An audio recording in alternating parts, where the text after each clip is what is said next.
या सेल करते हैं तो 10 में से लगभग 6 या 7 बार हमारा एसएल हिट हो जाता है। क्या आपने कभी सोचा है ऐसा क्यों होता है?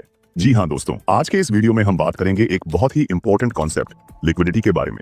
लिक्विडिटी को समझने के बाद आपको पता लगेगा कि मार्केट कहां पर हमें फंसाता है और कहां से हमें सही एंट्री करनी चाहिए। तो चलिए बिना किसी देरी के शुरू करते हैं आज का वीडियो। देखो, लिक्विडिटी यानी आप और हम जैसे सभी रिटेलर्स का एसएल। अब आप सबको ये तो पता ही है कि मार्केट में कोई एक पर्सन अकेला ट्रेड नहीं करता, बल्कि यहाँ पर हजारों लाखों लोग एक साथ ट्रेड करते हैं।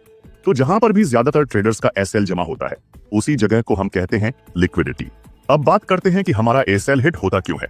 देखो, मार्केट में दो तरह के लोग होते हैं, एक आप और हम जैसे रिटेल ट्रेडर्स और दूसरे बड़े इंस्टीट्यूशंस, जिनमें बैंक, हेज फंड्स और बड़े बड़े इन्वेस्टर्स आते हैं। अब फर्क यह है कि इंस्टीट्यूशंस के पास बहुत ज्यादा पैसा होता है। अभी एक उदाहरण से समझते हैं। जब भी हम बाय करते हैं तो अपना एसएल नीचे लगाते हैं। अब सोचो, अगर हजारों लाखों रिटेलर्स एक ही जगह या उसके आसपास बाय करते हैं तो सबका एसएल नीचे की साइड ही होगा। इंस्टीट्यूशंस को पहले से पता होता है कि वहां पर रिटेलर्स का एसएल है, तो वो क्या करते हैं, मार्केट को जानबूझकर उस जगह ले जाते हैं जहां रिटेलर्स का एसएल रखा होता है। जब सबका एसएल हिट हो जाता है और रिटेलर्स बाहर हो जाते हैं, तभी इंस्टीट्यूशंस असली डायरेक्शन में मार्केट को मूव करते हैं। और यही सबसे बड़ा कारण है कि मार्केट में हमारा एसएल बार बार हिट होता है। अब बात करते हैं कि मार्केट में लिक्विडिटी जमा क्यों होती है। मार्केट में अक्सर किसी रेसिस्टेंस या सपोर्ट स्तर पर लिक्विडिटी जमा होती है। लिक्विडिटी तब तक जमा होती रहती है जब तक इंस्टीट्यूशंस का ऑर्डर पूरा फिल नहीं हो जाता। जैसा कि आप चार्ट पर देख सकते हो, मान लो कि रिटेलर्स ने मिलकर सेल साइड पर 1000 ऑर्डर लगाए, लेकिन इंस्टीट्यूशन को 2000 ऑर्डर लगाने हैं। अब मार्केट में तो सिर्फ 1000 ऑर्डर उपलब्ध है, तो बाकी के 1000 ऑर्डर इंस्टीट्यूशंस के पेंडिंग में रह जाएंगे। तो इंस्टीट्यूशंस क्या करते हैं, मार्केट में थोड़ा एक्यूमुलेशन करते हैं, कुछ कंफर्मेशन कैंडल बनाते हैं ताकि ज्यादा से ज्यादा रिटेलर्स एंट्री लें। जैसे ही रिटेलर्स के ऑर्डर बढ़कर 2000 हो जाते हैं, तभी इंस्टीट्यूशंस अपना बड़ा ऑर्डर फील करते हैं। उसके बाद मार्केट को उसी साइड ले जाते हैं जहां पर सबका एसएल यानी लिक्विडिटी जमा होती है।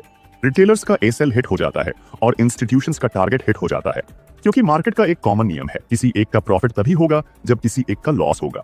इसलिए मार्केट में लिक्विडिटी तब तक जमा होती रहती है जब तक इंस्टीट्यूशंस का ऑर्डर पूरी तरह फील नहीं हो जाता। लिक्विडिटी जोन कैसे ढूंढे? लिक्विडिटी ढूंढने का सबसे आसान तरीका, जब भी आप मार्केट के सामने हो, हमेशा ये सोचें ज्यादातर रिटेल ट्रेडर्स कहां एंट्री करेंगे, क्योंकि उनका स्टॉप लॉस ही लिक्विडिटी है।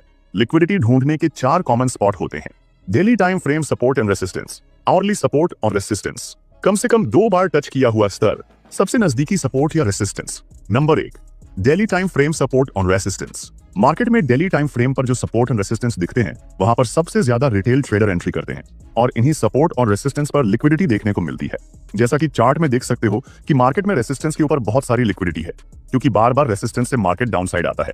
काफी ज्यादा रिटेल ट्रेडर ने रेसिस्टेंस पर डाउन साइड में एंट्री ली होगी और उनका एसएल ऊपर की साइड होगा, और इंस्टीट्यूशंस इन्हीं